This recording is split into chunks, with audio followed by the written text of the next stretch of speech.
मुतालबात जो भी हैं, गुफ्तगू कम अज़ कम शुरू हो। एक मुज़ाकराती कमेटी तहरीक इंसाफ ने बना दी है, लेकिन at the very same time हुकूमत बड़ी दफ़ा डिफरेंट वज़रा आप लोग कहते रहे कि पाकिस्तान तहरीक इंसाफ संजीदा नहीं है। राना सनाउल्लाह साहब ने भी पिछले दिनों कहा कि बार बार ऑफर करवाते हैं लेकिन पाकिस्तान तहरीक इंसाफ बैठने को तैयार नहीं। और दूसरी तरफ एक मुल्क के साबिक मुंतखब वज़ीर आज़म पर कत्ल की दफात के तहत पर्चा भी हुकूमत ने दर्ज करवा दिया। तो ऐसे मामलात में, ऐसे माहौल में मुज़ाकरात कैसे होंगे, आगे कैसे बढ़ा जाएगा सर? बिस्मिल्लाहिर्रहमानिर्रहीम।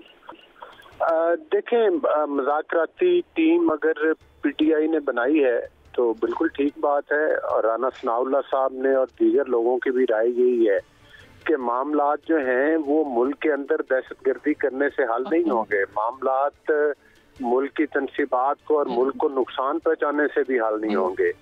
मामलात जो हैं वो IMF को पाकिस्तान के मुखालिफ खतूत लिखने से भी हल नहीं होंगे। मामलात तो टेबल पर बैठकर हल होंगे।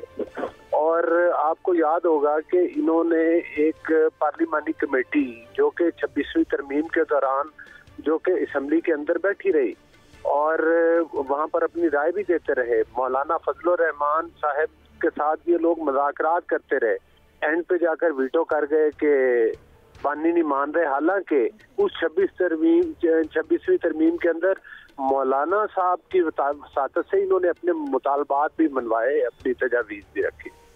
तो हमारी तो डे वन से ये जो है कि जिस तरह से इन्होंने रवैया अपनाया हुआ है, आप 2013 के धरनों से लेकर फिर जो 9 मई के वाक़यात, फिर जो उसके बाद के वाक़यात हैं, मतलब 26 के ये बताते हैं। तो ये पुरतशद्दद सियासत को छोड़े, अगर इन्होंने मुल्क में सियासत करनी है तो मतलब एहतजाजी सियासत जरूर करें, लेकिन पुरअमन एहतजाज करें। ये असलहा लेकर कभी मुल्क के कैपिटल के ऊपर हमला हो जाना। अब आगे बढ़ते हैं ना, आगे बढ़ना चाहिए। और फिर ये कि आप हुकूमत है, हुकूमत हमेशा एक स्टेप आगे आती है और ज्यादा एक सीना कुशादा रखती है। अब वहां पे मामला जो मैंने आपसे सवाल अर्ज किया कि अगर कत्ल का पर्चा डायरेक्ट हो जाए, जुल्फ़िकार अली भुट्टो साहब के बाद सिर्फ दूसरा वज़ीर आज़म जिस पर डायरेक्ट कत्ल का मुकदमा, वो कत्ल बेसबब भी हो सकता था, वहां पर दफात डिफरेंट भी हो सकती थी। तो इस तरह के माहौल में गुफ्तगू कैसे आगे बढ़ेगी? और फिर आप हुकूमत है, कंसिडरिंग दैट इसका जवाब दीजिए। देखिए, बात ये नहीं है, मुकदमात हैं। आप बाकी पॉलिटिकल पार्टीज देखें, नवाज शरीफ साहब देखें, पीपल्स पार्टी देखें, कौन सी ऐसी पार्टी है जिन्होंने पॉलिटिकली स्ट्रगल नहीं की? कौन सी ऐसी पार्टी है जिनकी हुकूमतें जो हैं वो नहीं गिराएगी? PMLN की हुकूमतें तीन बार गिराएगी। नवाज शरीफ साहब को झूठे मुकदमात के अंदर जेलों में बंद रखा गया। तो आज मतलब है कि आप इस टाइम के अंदर आप कैसे कह सकते हैं कि एक बंदा मुल्क के अंदर दहशतगर्दी में मुलव्वस है, उस दहशतगर्दी का मास्टरमाइंड है, तो फिर आप कहें कि मुकदमा हो गया? मुकदमा हो जाना तो कोई उसमें सजा तो नहीं होगी ना। मुकदमा है, उसका अदालत में जाएगा चालान, और अगर बेगुनाह है तो बेगुनाह हो जाएंगे, गुनहगार है तो गुनहगार होंगे। मुकदमात बनने का मकसद ये थोड़ा ही है कि आपने किसी को कत्ल के केस में चालान कर दिया। या इंतहाई काबिल एहतराम अली गौहर बलोच साहब, आप दुरुस्त फरमा रहे हैं। जितना भी आपने फरमाया, बाहर खत नहीं लिखे जाने चाहिए, सारी बातें ठीक है। और बात आप ये कह रहे हैं कि मामला टेबल पर होने चाहिए। अब दूसरी साइड पर पूछना आपसे सवाल ये करना चाहता हूं कि बानी PTI ने हुकूमत को खबरदार किया है कि मुतालबात पूरे न हुए तो सिविल नाफरमानी की तहरीक जो है वो हो जाएगी। अलीमा आपा ने कह दिया है कि बाहर से जो रकूम आती हैं वो सारी बंद हो जाएंगी, जो बाहर से हमारे अफराद अपने पाकिस्तानियों को बेचते हैं। तो बात यह है, एक साइड पर आप मुकदमात करते जा रहे हैं, वो भी फुल स्विंग पे खेल रहे हैं, तो हम अवाम का क्या कसूर है? सारी अवाम पिस रही है, ये वफाकी हुकूमत क्या कर रही है? क्या सिर्फ इस तरह बयानात ही दे रहेंगे, टेबल की बातें ही करते रहेंगे, या कि आपके पास कोई तजवीज़ या हल भी है? हजूर वो फरमाइएगा।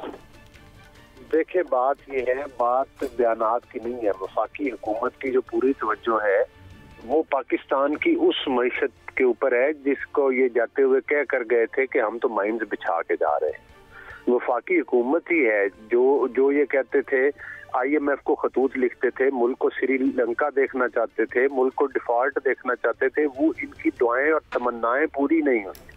अब इनको ये है कि महंगाई भी सिंगल डिजिट पर आ गई है, और यही वजह है कि इनको एक ही रास्ता नजर आता है कि अगर इस मुल्क में इंतशार फैला रहे तो पाकिस्तान खुदा न खास्ता तरक्की नहीं करेगा। इनके इंतशार के बावजूद पाकिस्तान तरक्की कर रहा है। पाकिस्तान बेहतरी की तरफ गया, सब कुछ ठीक नहीं हुआ लेकिन ठीक होने की तरफ हम चल पड़े। तो जाहिर है इनकी जो घुटन है और परेशानी वो तो समझ में आती है। अब आ जाते हैं मुकदमात की तरफ। देखें, शुड डे वन से आज को छोड़ दें, 2013 में ये आए, इन्होंने अंपायर की उंगली की बात की, पीटीवी के ऊपर हमला किया, असम्बली के जंगले तोड़े। उसके बाद आ जाए 9 मई के वाकयात देख ले, कोर कमांडर हाउस जिसको कायदे आजम हाउस कहा जाता है, जना हाउस कहा जाता है, उसकी ईंट से ईंट बजा दी, शोधा के मुजस्मे तोड़े, एमएम आलम के जहाज को आग लगाई, पेशावर का रेडियो स्टेशन जिससे पाकिस्तान के बनने का ऐलान हुआ उसको आग लगाई, और जिन लोगों की ऑडियो वीडियो सबूत, जिसका अभी एजाज चौधरी साहब का जिक्र हो रहा था, दीगर लोगों का जिक्र हो रहा था, उनको सजा होनी चाहिए ना। कि पाकिस्तान के बच्चे को पता है कि वो उसमें मुलव्वस थे। बलोच साहब, लेकिन पुलिस ने भी तो केस खराब किया ना, एक ही बंदे पे 6 FIRs करके और मुख्तलिफ जगहों की करके वो आगे प्रोसिक्यूशन में केस खराब, आपकी अंडर पुलिस है, उसने किया ये केस खराब। और फिर दूसरा ये कि जुडिशियल कमीशन भी अगर सब मामला क्लियर है, इसमें कोई शक नहीं है, जुडिशियल कमीशन बनाने में आर क्या है? जिनके ऑडियो वीडियोस और सबूत मौजूद हैं, मैं बिल्कुल आपके प्रोग्राम की विसात से मैं ये कह रहा हूँ कि अगर कोई बंदा बेगुनाह है तो कतई तौर पर किसी झूठे मुकदमे में चलान नहीं होना चाहिए। लेकिन मैं साथ ये भी कह रहा हूँ कि जो लोग इसमें मुलव्वस हैं वो किसी सियासी पार्टी की आड़ में वो मतलब है उनको बरी नहीं किया जाएगा और ना उनको छोड़ा जाएगा। जिन्होंने पाकिस्तान में आग लगाई, जो इसके मास्टरमाइंड हैं, जो मैं इंतहाई माजरत के साथ अली गौहर साहब आपके कथाकलामी की माजरत चाहता हूं। आपकी बात ये इंतशार वाली पार्टी है, 9 मई वाले वाकया, सारी बातें ठीक है किबला, मैं तो आपसे ये पूछ रहा हूं अब आगे क्या है, हुकूमत के फ्राइज क्या है? क्या अगर ये इंतशार वाली पार्टी है वो फिर आ जाएंगे डी चौक? क्या हम इसी तरह पिटते रहेंगे? मैं बट साहब जरा फैसल चौधरी साहब से इसका मुझे जवाब दे दें, फिर फैसल चौधरी साहब के पास जाते हैं। बलोच साहब कह रहे हैं उसको रिस्पॉन्ड कर लें। पहली बात तो ये है कि जो लोग, मैंने पहले बड़ी क्लियर बात की है, जो लोग भी इन चीजों में एक्चुअली मुलव्वस हैं, ये कमीशन, मुझे बताएं, एक बंदा कत्ल होता है, अब हर वाक्य का ये कहेंगे कि कमीशन बना दें। कभी कोई जो कत्ल करता है, तोड़ फोड़ करता है, अदालतों के अंदर है ना मामलात, और अगर केसेस डिले हुए तो ये लोग खुद स्टे ऑर्डर में गए। हम तो कहते हैं कि जो बेगुनाह है वो बाहर आए, जो गुनहगार हो वो चलान हो केसेस में, फाइनल हो केसेस के डिले होने की वजूहत भी इन लोगों की है। आपने प्रोसिक्यूशन की बात की है कि एक बंदे का 6 जगह पर है, अगर जिस जगह पर वो बेगुनाह होंगे, बेगुनाह हो जाएंगे, अगर मुलव्वस हुए तो उन केसेस में उनको सजा होगी और वो चलान होंगे। प्रोसिक्यूशन को बिल्कुल मुकम्मल होना चाहिए। अगर इनको एडवांटेज मिलता है तो ले लें जाकर एडवांटेज।